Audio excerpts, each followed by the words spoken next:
lépp ngay def amul benn problème. li woy woy. fooy taekwondo. bu ko laaj fu. moo wax leen fa ngay taekwondo ban ceinture nga. man. tey. mënoo yëkkati sa tànk sax fii. mënoo yëkkati sa tànk mu teg ci table ji. mënoo yëkkati sa tànk teg ci table ji. waaw ok baax na ñu bañ a xam lool. yow kay bàyyi Mamadou Fofana waaye jaajëf Aïcha ñu bàyyi El Hadj Mamadou Mansour le député du peuple mu ñëw ci titre journal bi laata ñuy ñëw ci commentaire yi. Zik FM Sen TV juróom-ñetti waxtu asalaamaaleykum ñu doore xibaar yi ak Oumar Gueye moo nekk njiital commune yi daa ñàkk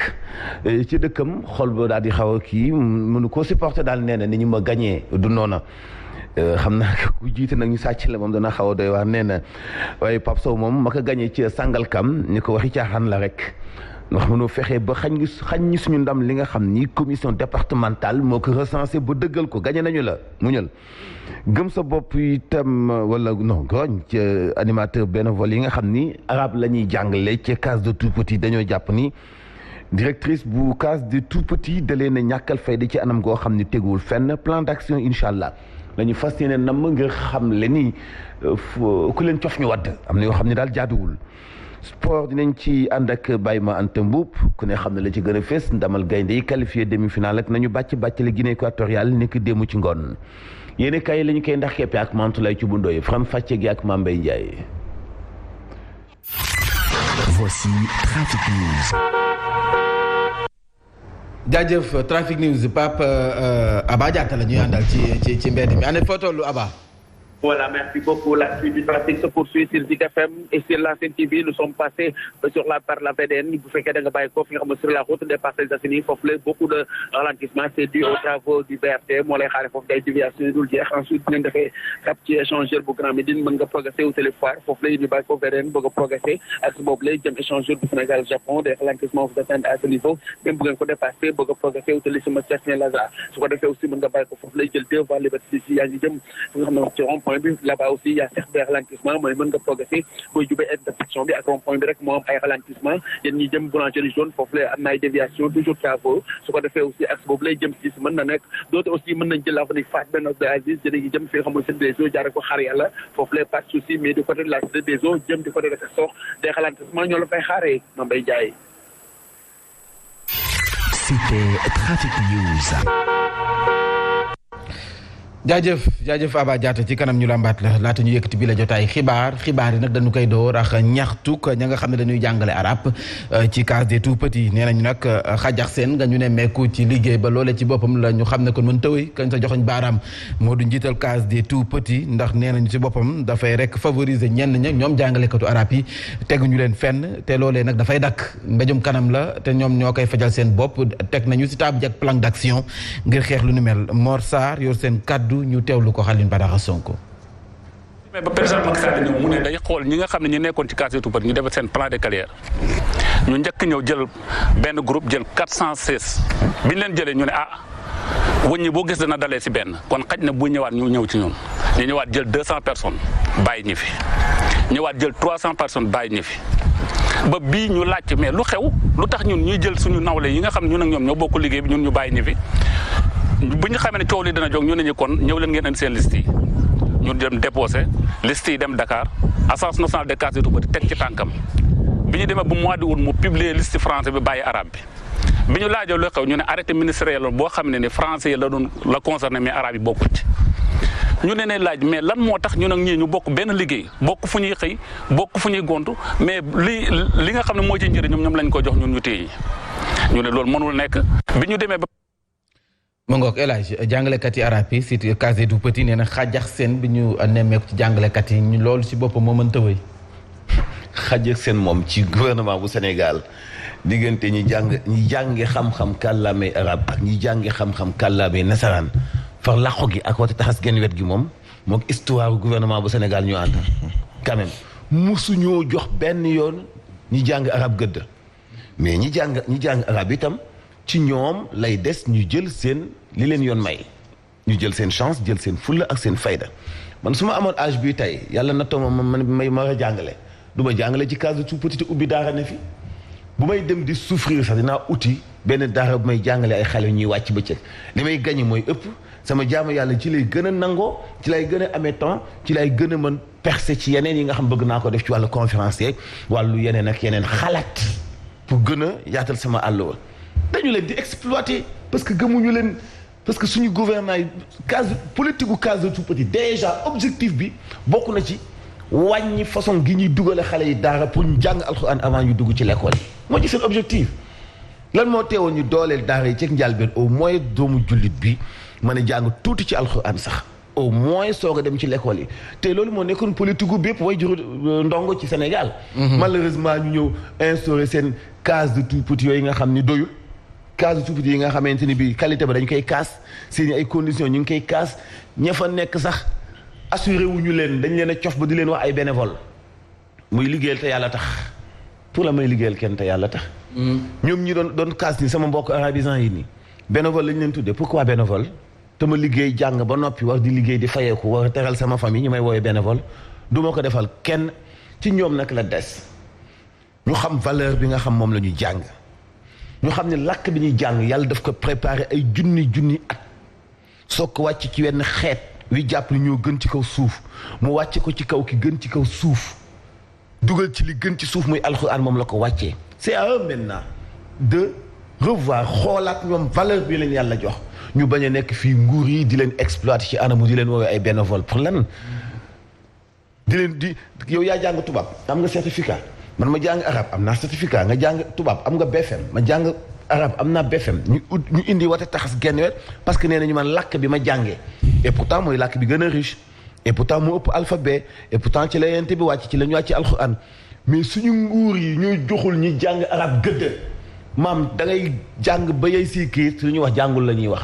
mais boo nangoo ni jàngoo nga décrédibiliser wu ci askan wi nga nekk damay jàpp ni maa la gën damay jàpp ni maa la ëpp xam-xam damay jàpp ni làkk bi ma jàng man maa ci puus sam bopp ñu fexee dindi seen bénévole gi bu ñu xëyoon xëy woon case de tout petit yi ginnaaw fu ne waaye réew fa boppam jéem a taaba dem ubbi sa daaray bopp jàngale alxuraan di nga am sa ay xaafis ci ngay ëpp temps ci ngay ëpp crédibilité ñun tam ñoo war a bàyyi ñi jàng arab di buuxante ci rang tubaab bi ba ni ñu la gisee noonu dong la ñu lay ëwalee kam nag foo ñu nangu itam ni sax nguuru Macky Sall tane na ci li mu ci defu gum beneen nguur defu ko ci wax dëgg yàlla parce que ñi doon jàng arab boo mosaan am bac ñun suñu genre bi ñun jamono yi ñuy am bac yëpp dañuy am bac taaba ji dem IFE def fa ñaar ba ñetti at soog a dugg ci département yi mais léegi chaque année prévoir nañu ñi jàng arab examen baccalauréat bu leen di permettre ñu dugg directement département arabe wala beneen département bu ñu bëgg a def à l'université donc loolu lu ñu xeexoon la te xëy na xale yi mën nañu ko bañ a xam mais ñu suñu ay jamono ak ñi ñu mag xamoon nañ ni loolu lu ñu yàggoon di wut la di ko xeex te mu tëwoon ñu jafe ñu lool heureusement bi mu amee léegi donc benn pala boo xam li ci des nag yow yaay continuer di mën a sa xeex te bañ ku lay exploiter la mooy bénévole du ma bénévole kenn te jàng ba tey samay diplôme doy na waar ay Birahim ñoom jamono ji nga xam ne ñu ngi wax modernisation des daara ñoom jàngalekat yi di jàngale arabe seen bëgg-bëgg moo di d'abord nañ leen jox gëdd ga ca war waaw mais je pense que tey dafa am loo xam ne dañ ko war a rectifier au niveau de l'éducation nationale tey objectif yu case tout petit bi bokkoon na ci en plus de ay informatique ak li nga xam ne moom mooy ay xam-xam yu xarala yoo xam ne dañ ciy tàggat tout temps ki ñu mën ko màggaale bokkoon na ci également te je pense si la bokk ba léegi ñu mën leen tamit jàngal li nga xam ne moom mooy jëm ci wàllu alxuraan ba nga xamee ni niñ koy waxee sa doom moom nga toqal alxuraan ci noppam mu jàng ko ci njëlbeen ñu ci bari ils sont convaincus que bokk na ci liy gën a ñoŋal seen i xel ndax bu ñu demee ci yeneen i daara lu jëm ci wàllu tubaab fekk na ñu am li ñuy woowee ay prédisposition ak ay acquis yoo xam ne am nañ ko ba noppi. je pense que lii ñu war a rectifier may fexe ba gën a jox gëdd. ñi nga xam ne ñoom ñooy yëngu ci wàllu daara parce que aujourd'hui li ñu wane mooy yëngu ci daara mais mën nga ci jiite lu bari. La preuve. Je donne l'exemple de Serigne Mboup tey moom moo jiite commune bu Kaolack ville Kaolack mais ndongo daara la ci daara la jaar ñeneen ak ñeneen a ngi fi ñoo xamee ni ñu ngi di jiite ay institutions yoo xamee ni daanaka daara la ñu jiitu ba am ay 7 ans 8 ans sax di doog a dugg ci ay école tubaab donc nañu leen jox gëdd te pour ñu jox leen gëdd nag ñoom ñoo koy xeex. ñii di ndongo daara yi ñii di sëriñ daara yi ñi nga xam ne ñoom ñooy yëngu ci wàllu daara ñoom ñoo koy xeex ni ngay demee di xeex ci lu jëm ci wàllu nañu criminaliser homosexualité xeexee ko noonu pour ñu jox la gëdd yow mi nga xam ne yow yaay sëriñ daara yow yaay kii war a jàngal xale yi ba ñu mën a xam seen diine mën a jëfee seen diine mais je pense que loolu bokk na ci tey li ëpp importance leneen loo xamee ne da nga koy xeex tamit te xeexoo loolu nga xam ne moom mooy saxal diine parce que Bambey y a pas à chercher de midi à 14h da nga bëgg xeex homosexualité mais tokkalal ci ndox ci nopp gone gi ak ci jëfinu gone gi alxuraan ak diine bu ñu demee ba ñu nekk tout tànk jël alxuraan jël diine dugal ko ci ñoom mais pour nga xeex lële mooy gën a yomb ci yow parce que ña ngi koy xeexal sax daanaka ñi ci ëpp comme jaar nañ ci diine lu bari duñ ci xalaat dugg parce que jàng nañ alxuraan xam nañ li ci alxuraan wax soxlatu sax ngay xeex yeneen i xeex ayca leneen lu soxal bi la jotaay xibaar wàllu politique lay doon ak maire bi nga xam ne moom la ñu tabb foofee sa Sangalkam ak kër ñoom nag démb joxewoon nañu dig daje sa seen siège Kër Ndiaye Lo ngir amal janox taskatu xibaar yi Pape Sow rafetlu na askan wa nga xam ne ñoom ñoo voté ngir ñoom ba ñu am ndam ba noppi it ñu ngay dànqaafu askan wi rawatina nguur gi si recours ba nga xam ne ministre Omar Gueye te mu jiite woon gox ba daf koo dugal ngir nag ñu xoolaat résultat yi nee nañ xel xalaatu ñuy foqati résultat yi seen loxo ñoom waajee wi askan wi nee nañu nag bu dee liggéey ba nag fu mu nekk ni ubbi nañu seen i buntu ndax lu sukkali Sangalkam ñu ànd ak Cheikh Ahmed Tidiane Seck Mansour Ndiaye. provisoire yi lañ koy daal di fésal xaar bi yàggoon lool la nekkoon ay ruumanaat nag daal nañ koy dëggal yeewu askan bi nag daal dina imposé wu ci Rufisque Est Nord ci ville bi ak ci département bi docteur Oumar Ciss moo jël commande yi ci ville bi yenn ci askan yi di biral seen i xalaat. dañ koy ñëpp xam nañ ni actuellement nii bari na ay lu war a jooyanti mais juste damay wax ni liñ fi def néew na kon donc ñoom ñuy doog a yegg si dañ leen di wax bismillah dañu xam ne liggéey. ayca ñuy jéggalu ci qualité boobu lépp élément wala sax du élément bi ñu doon laaj du ñàkk daañu si dikk suñu yeneen jotaayu xibaar Birahim Omar Gueye ministre bi ci boppam dugal ab recours droit am la mais ñu bëri dañoo jàpp ne peut-être mënoon naa am benn esprit de dépassement. waaw bon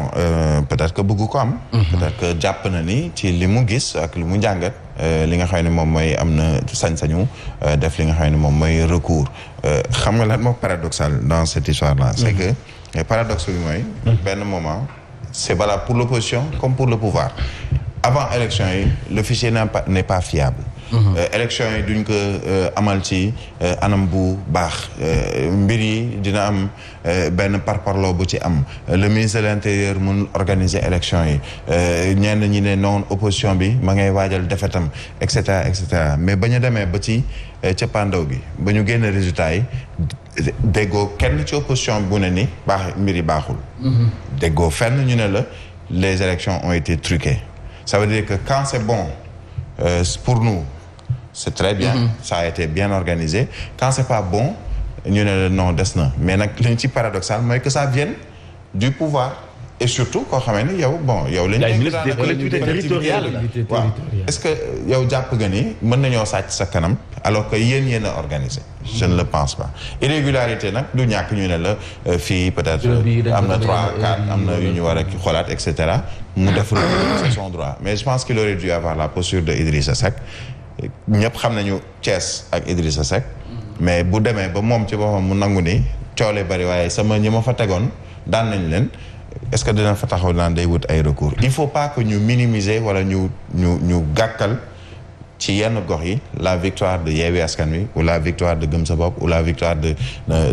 Wallu ou la victoire de l'opposition gàkkal bi mooy bëgg a nekk di def ay recours yoo xam ne yow leer na ni bu prospérer tamit du tax ba ñu joxaat la li nga xam ne moom mooy ndam li on a dépassé ces élections pour man il faut tourner cette page là dem ci li nga xam ne moom mooy liggéey bi les maires élus muy opposition comme pouvoir comme ñeneen ku ci nekk jéem a xar sa tànk tubéy ci la tax askan wi dénk la li nga xam ne moom mooy mairie wala conseil départemental mais les recours moom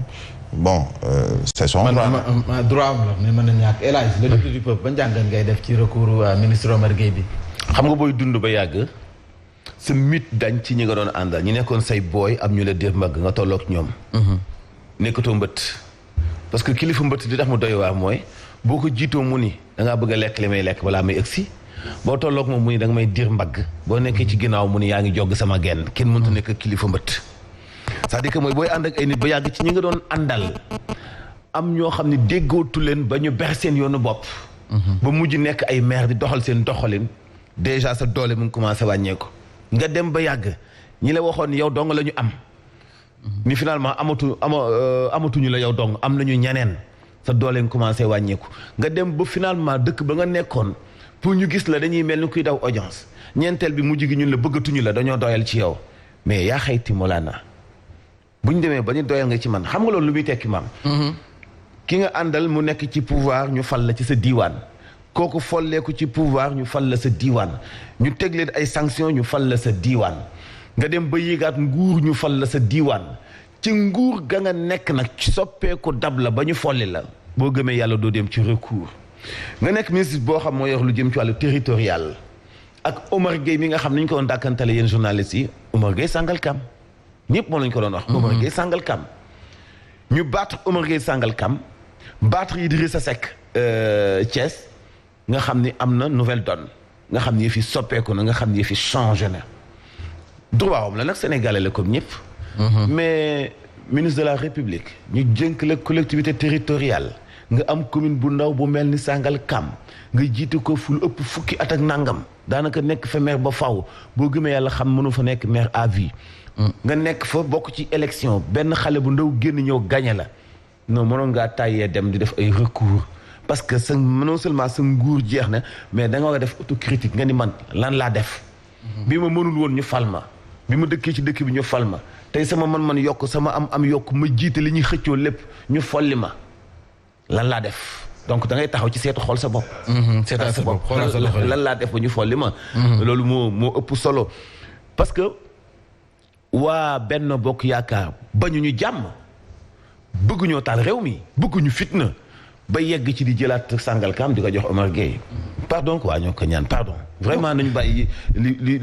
li ñu koy waxee kii département yi commission yi départementale yi def recensement yi vraiment nañ leen tàccu rek te doxal quoi te bu ñu mënee jàpp ci liggéey bi doxal quoi xaar beneen gouvernement bu bees bi ñëw quoi yàlla baax na aci dañuy dem sa Mbuur sax foofee sa Nguéniène ña nga xam ne ñoo ànd ak Abdoulaye Wade di parti démocratique sénégalais nekkoon ci coalition wàllu Sénégal def nañu ak taxaw seetlu ci jongante yi ñu génne am nañu juróom-ñeenti téeméeri tos juróom-ñaar fukk ak ñaar ci ay voix nee nañu nag du ñu bàyyi mu sedd du ñu wàcc seen loxo ndax nag dañu dëgmal ay jongante di législative yi faw ñoom it ñu teew ca ñu ànd see Alioune Badara Sonko mu teew woon seen janox taskatu xibaar yi. gannaaw bi ñu jëlee 5e place yi les élections locales coalition wàllu Sénégal bi nga xamante ne moo féetee ci commune bu Nguéniène ñoom nag jamono ji ñoo ngi toog di xayma li ñu jot a liggéey. def benn score boo xamante ne rawatina fii ci Ndianda li mu rawee yeneen candidats yi ni mu ko gañee wax dëgg yàlla ñun ñëpp def ñu jox satisfaction. candidats yi nga xam ne dañ amoon doole ci commune bi Bougar wàññi na leen wàññi boo xamee ne bi ñu eggee Nguéniène benn tànk lañ fa bëree ak benn loxo. muy sukkandikoo ci Boucar Diouf bi nga xamante ne moo jiite biir coalition ci commune bi Nguéniène jamono ji waruñoo ten defal benn yoon ndax dañoo war a gën a mën a taxaw ci jafe-jafe askan wi. depuis 8 ans ñu ngi xam jafe-jafe yi nekk loolu moo taxoon ñu yëkkati suñu loxo di laaj meeru Nguéniène pour mun leen génne ci situation yi nga xam ne mairie Nguéniène mu ngi tollu woon foofu parce que ku nekk xam na ne mairie Nguéniène ci at yi weesu ñu ngi dund ay jafe-jafe yu méttee ñun nag ñu nekk ay doomu commune bi vraiment amoon yéene ak yaakaar génne leen ci situation boobu waaye nag jógewuñ ci li tax jógewuñ ci ñun suñu askan moo ñu ñor kanta kii gagné ak mu bañ a gagné ñu nekk maire ak ñu bañ a nekk maire toujours ñu ngi œuvre ci développement commune Nguéniène bëgg nañ leen jàppale te incha allah dinañ sóobu pour nekk ci combat bi pour développement commune Nguéniène. ci fàttali coalition wàllu Sénégal ci commune bu Nguéniène moo ngi fa am lu toll ci 972 voix buñ koy xayma ci wàllu pourcentage moo ngi toll ci 10,940% ci commune bu Nguéniène. Birahim PDS taxawaayam ci législative yi nan la war a doon dañuy wéyal ci coalition wàllu Sénégal wala dañuy dem fekk ji waay Yewwi wala il faut président Abdoulaye Wade di ñëw jàppale leen. PDS dafa nekk un parti quand même boo xamee ni c'est quand même le premier parti de l'opposition te bu ñu koy xool ci histoire yàgg na di xeex ci wàllu opposition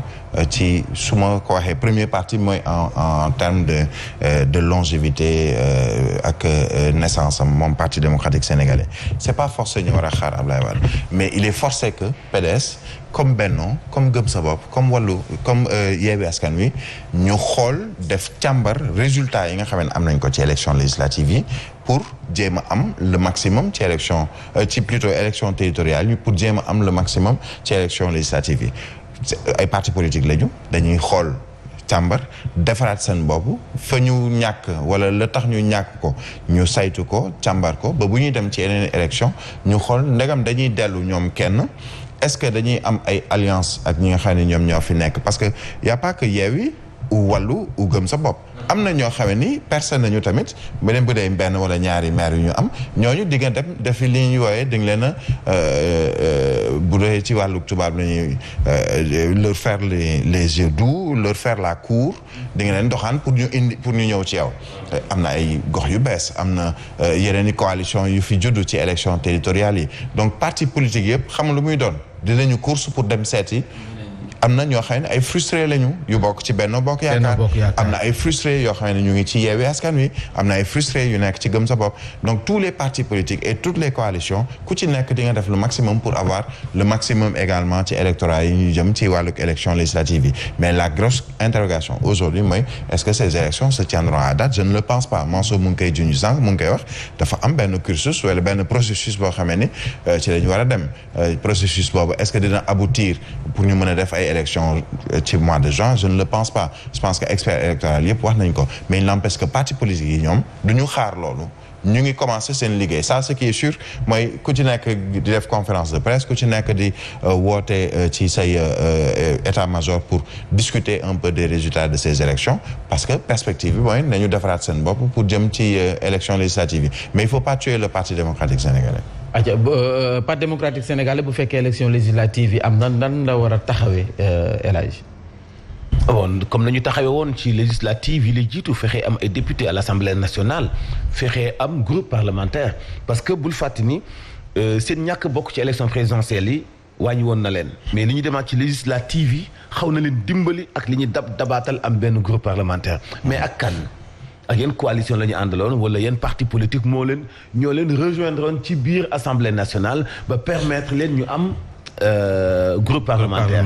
est-ce que ñoo ngi ak ñooñu toujours xam nga situation yi tout politique toujours dafay joxe doon bu bees tey ñu ngi wax ni wàllu Abdoul Mbaye moo fa nekk Mamadou Lamine Diallo bariwuñu Pape Diop ma ca nekkoon gis nga ko tey nekkatul ak ñoom moom itam wane nag geneen xar kanam gu bees ci parti bu nar a am avenir ëllëg bokk gis-gis ak bokkam gi mu dem ci élection locale yi même bu fekkente ni bii li mu gagné ci ay localité bariwul mais gagné na mais ñàkk bari localité boobu surtout moom kenn dem ci bokk moom kenn dem moom rek moom moo demal boobu mais communicationnellement sax dafa am benn affichage buy am ci ay élections yi am da ngay xam ne bu campagne ba ma xaatoon benn 2 semaines nga gis mu def benn percée toujours boo gisee vote Amérique li tax ba ci à 24 heures dañuy xam chiffres yi données yi ni mu bousculer ak di changer xëy na ñun ci wàllu technologie egguñu foofu xëy na ci ay grands votants ni ñu koy faral di waxee amaguñu yooyu mais da ngay gis nit ki ci dernier fan yi mujj yi ci campagne bi mu wane genn xar kanam nit ñi di bàyyi xel discours am nit ñi di bàyyi xel di jaawale turu coalition bi nga xam ne mu ngi commencé dugg ci xolu nit ñi ba tey ma doon conseiller bu bokk gis-gis dama leen di sàkku ñu continuer ci dynamique boobu di dem ci gox yi Pape Diop gën affiché waat parce que mu ngi ñam tuuti xolu Sénégalais yi te mun na am dara ci assemblée nationale ci élection yi ñu dégmal par contre PDS nag na xool ci coalition yi parti la boo xam du dee mais ci ñi muy coaliser pour dem ci élection yi ñu dégmal pour mën a bañ a ñàkk la mu amoon ci assemblée nationale muy groupe parlementaire dafa am important tout dépend nag mu ngi dépendre ci est-ce que Yewwi Askan Wi mooy dem législative wala déet loolu itam question la est-ce que Yewwi Askan Wi mooy dem législative ba xam dynamique bi demoon ci locales yi mooy dem ci élection législative lu mu ci mën doon la ci bàyyeekoo mun na jox chance Abdoulaye Wade parce que am na ay PDS yu dem sax Yewwi nekkul dañoo bañ a gëm PDS na muy doxee ba léegi mais dañoo voté pour sanctionner li nga xam ne moo fi nekkoon moo tax élection toujours dafay bu ñu eggee ba ci vote yi dafay am yeneen xar kanam yu bees yoo xam du moom mooy réalité politique bi nekk ci parti yi wala ci direction yi wala comme ni ñu ko foogee mais diggante tey ak suba changement mun na am ci anam gi ñuy faloo PDS am na avenir certes mais bu gardewul groupe parlementaire bi mu am assemblée nationale ëllëg mun na diis loola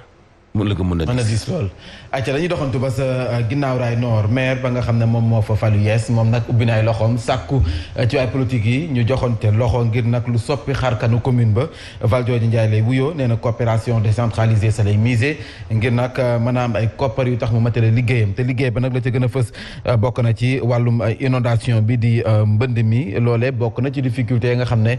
moom moo daal ci askan wa yeewoo sa ginnaaw raay nord Valdiodio Ndiaye ay kàddu max nanga ko bàkka ko kuy jooy ci ginnaaw raay rek mbënd bi ngay jooy kon nag war nañu fexe ba mënuñu ne mën nañ ko régler à 100% mais quand même mën nañu à 80% jéem a trouver solution. ànd doon benn xam ne élection jeex na proposer ay programme ay projet bëgg nañ fi samp ay infrastructures yoo xamante ne secondaire yuy fekk ci canalisation yi yoo xamante ne ku ko gis xam ne ni ki lii mooy lu wóor. bu ñu àndee doon benn joxante loxo lu ñuy def ak état bi lu ñuy apporter buñ ci jubloo rek bu soobee yàlla mun nañ am résultat boo xamante ne tey dina yéem nit ñi question de nga am yërmande ci askan wi avec la coopération décentralisée. Moi je sais qu'il y a des bailleurs qui sont prêts à accompagner des communes pauvres comme par exemple la nôtre. xoolaat dëkkin wi jële fa xayadi gi encombrement mbalit mu bari meex yooyu yëpp waaye it xëyum ndaw ñi loolee bokk na ca la nga xam ne maire bu yees ba ñu tegaat ca commune bu Hann Bel-Air namm na ko nag def ni ay jéego ñetteel bi yoon mu toog ca kaw jalba fal nañu ko si 60% Babacar Mbengue candidat bu coalition Yewwi Askan Wi ne nag continuité rek lay def ndax nag moo fa toogoon fa mu yeboon fa lay tàmbaliwaat ngir nag wéyal liggéey bi ñu ànd Cheikh Alassane Balde. gannaaw bañ ko tabbee mu nekk ñetteeli mandaam ca commune bu Hann Bel-Air moom di bopp moomal bi di Babacar Mbengue nag rawee lu bari ñi nga xamante ni mooy ay concurrent nekk ca coalition Benno Bokk Yaakaar daanaka lu ëpp juróom-ñaari junni ci ay voix moo dox seen diggante maire ba mu àddu nag jëmale ci chantier yi nga xamante ni moom la fas yéene soobu ci biir quinquennat. cadre de vie problème la dëkk bi foo dugg ci yenn quartier yi da ngay gis garage mécanique. doon lu askan ba di xaarandi foofu lay rawatina ndaw ñi jëm ci seen i jafe-jafe. mooy jeunes yi mu jël leen en charge utal leen liggéey xool fu mu leen teg. en terme de financement de projet en terme aussi de formation waaye aussi mu accompagner ñi nga xam te mooy pêcheurs yi. ñetteelu mandat bi nag mu jàpp ni bokk na ci li ko may di disin ba mu am jëm ci développement local. lañu bañ ci tollu jëkk liggéey dañ ko liggéey doox waa dëkk bi. gannaaw bu ñu amee ndam bu gën a mag ñeel coalition Yewwi fii ci diwaanu Ndakaaru daanaka ci téeméer boo jël rek juróom-benn fukki ñoom la ñu wooteel tax askan ba yeewoo ci commune bu Hann Bel-Air am yaakaar ni ñii di leaderu coalition Yewwi askan bi daañu ko bàyyi xel ni ci seen ëllëg. ku wax Hann Bel-Air wax wàllum napp mi moom nee na nag Babacar Mbengue nappkat yi dana liggéey ak ñoom ngir lu leen taxawu ay kàddoom ba tey ak Alassane Balde. donc ay jàmbaar ñoo fi nekk di yéeg a ko wàcc pêche bokkul ci suñuy compétence mais ñun li ñu ci yitteel mooy naka nañuy taxawoo waa dëkk bi naka nañ leen di accompagner pour que ñoom ñu mën a gis seen bopp loolu ay réflexion la ay solution la ba tax na ba ñuy def investiture dañoo jël ñoo xamante ne seeni xel màcc na ci lu jëm wàllu activité pêche naka nañu mën a innover indi projet bu yees boo xamante ne dana mën a soulager population yi du ma nekk la ñuy def dana régler tous les problèmes mais dana am benn début de solution. le député du peuple tey ji am na benn yéenekaay sax bu ci xëy muy maire yu yees yi défi bi leen yi xaar bokk na ci askan wi sas wu ñu leen yan te nag yenn saay boo xefee ba ci biir sàmm na ci conseil yu nga xam ne ni mën nañ leen ko bañ a yombalal. xam nga Babacar Mbengue man xawma ko sax mais dinaay jàllale ci télé yi. dinaa gis ci télé yi ay activités am. bi ñuy waaj a campagne la dalloo benn centre boo xamante ni bi dañ fay former ay jigéen ci wàllu transformation produits céréales local yu mel noonu doy na campagne boo nekkee maire c'est-à-dire que loolu moo am solo tey moom bu ma nekkoon ci benn maire yi au lieu comme maire ginnaaw raay bi li mu wax nii damay gën a miser ci wàllu li ñuy wax coopération décentralisée man coopération intercommunale lay gën a miser parce que boo seetee expérience Babacar Mbengue ñaari maire yi laa gis ñu def ko fi muy maire bu Malicounda bi ci yokk moom centre commercial pour bu ñu jigéen ñi transformé seen yeneen naataangoo yu jigéen ci localité bi ñoo koy jënd ñoo exposé ko di jaayaat xëy na sax consommateur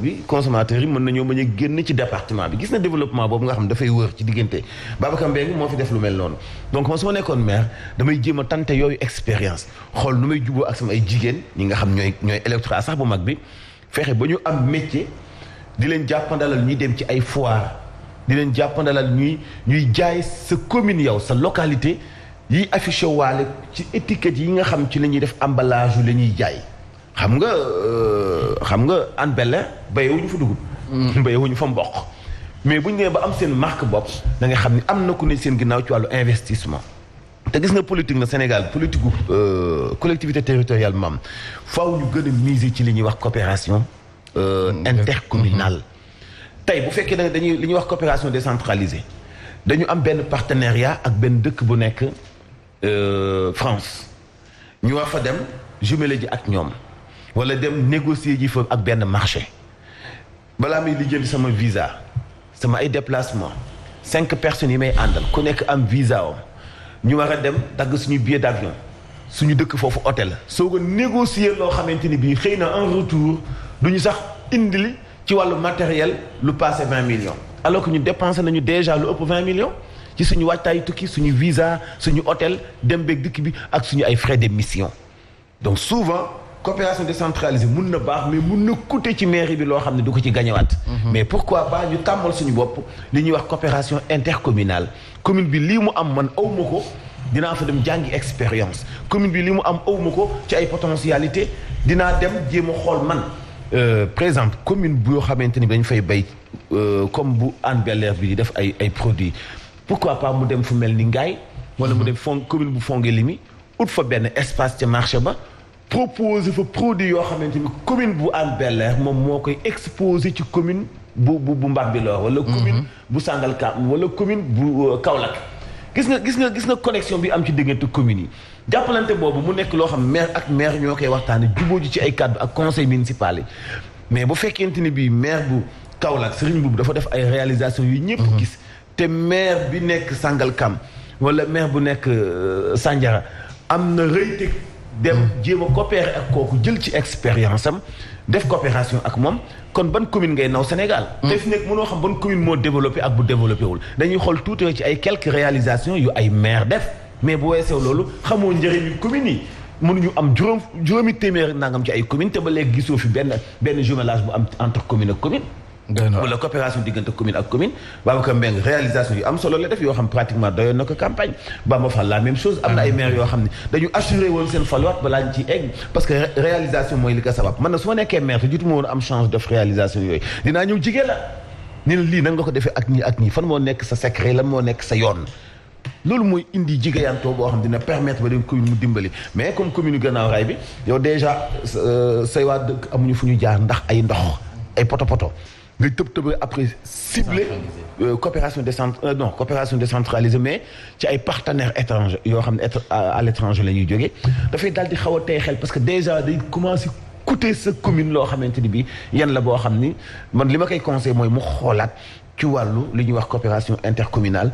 commencé ko ci njëlbéen balaa muy egg ci xool ay bitim réew nga xam ne dafay coûter commune bi quoi. alors Birahim lan mooy xaar ban défi moom mooy xaar sunu maire yu yees yi. défi wu déjà seen programme yi ñu joxe bu tax ba ñu fal leen. ñu mën ko mëtal mën a dugg ci yooyu les programmes parce que quoi qu'on puisse dire ñenn dañ na ni vote sanction moo am dañoo sanctionner benn régime en place mais am na ñoo xam ne dañoo dem voter pour Yewwi Askan Wi wala pour Benno Bokk Yaakaar wala pour Gëm Sa Bopp ndax programme bi ñu leen won maintenant nag mooy comme président de la République da nga ñëw ñu fal la ndax benn programme la nga war a def mooy fexe ba doxal boobu les programmes mais lu weesu loolu mooy il faut nécessairement que nit ñi xam ne le maire tey je prends le maire Barthélémy Dias di maire ville u Dakar mënu la nekk si wàllu gestion mairie koo xam ne da ngay opposé wu ak gouvernant parce que lu bari ci gouvernement lay jóge ci état central lay jóge yow maire bi da nga bokk ci bras wu état central ndax tey bu ñuy wax décentralisation bu ñuy wax ci wàllu liggéeyu maire le maire il est dafa bokk ci administration lu muy bokkee ci administration tey lu ci bari loo xam ne dafay dugg ci mairie wala yu dugg ci wàllu budget xam nañu fu muy jógee yoo xam ne dañ la naan ni état central am na benn fonds de dotation mais loolu yëpp état central lay jógee donc forcément il faut que mu am collaboration ci diggante maire yi ak ñi nga xam ne ñoom ñooy waa mooy état central mais ci biir mairie yi également loolu c'est un appel peut-être à l'endroit des conseillers municipaux c'est pas parce que ban bokk gëm sa bopp laa nekk le maire et Benno Bokk Yaakaar lu mu teg ma teggi ko lu mu teg nga teggi ko amul sens xam nga lan moo am sens lu mu teg boo jàppee ne lii baax na ci askan bi nga xam ne fara ne mais je le soutiens en tant que conseiller parce que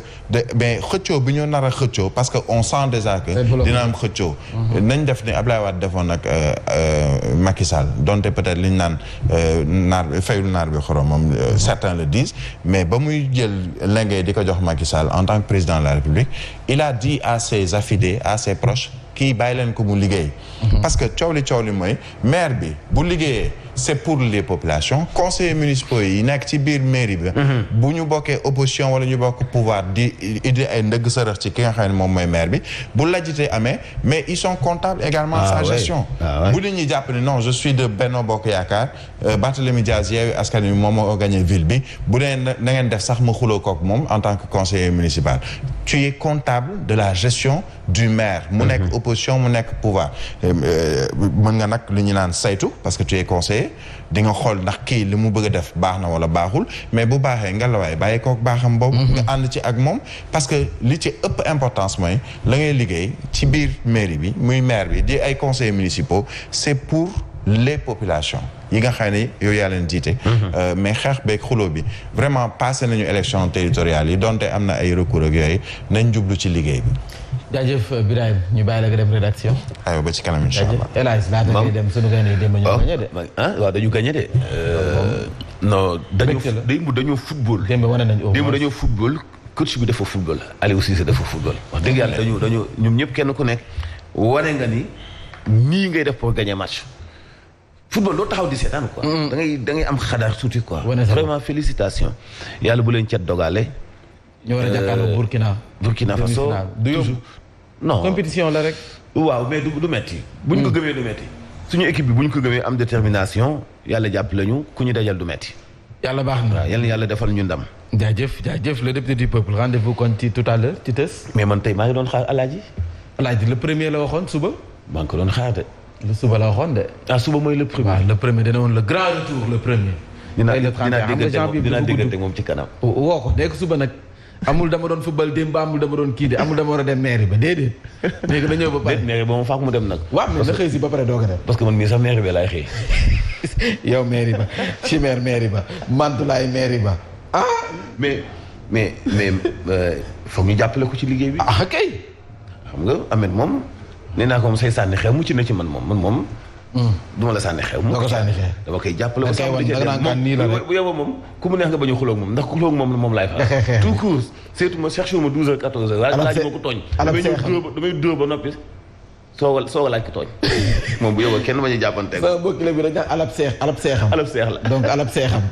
Ahmed Aïdara moom mooy wax jaajëf ñu dalal Pape Mante Lu ci tàggat yaram.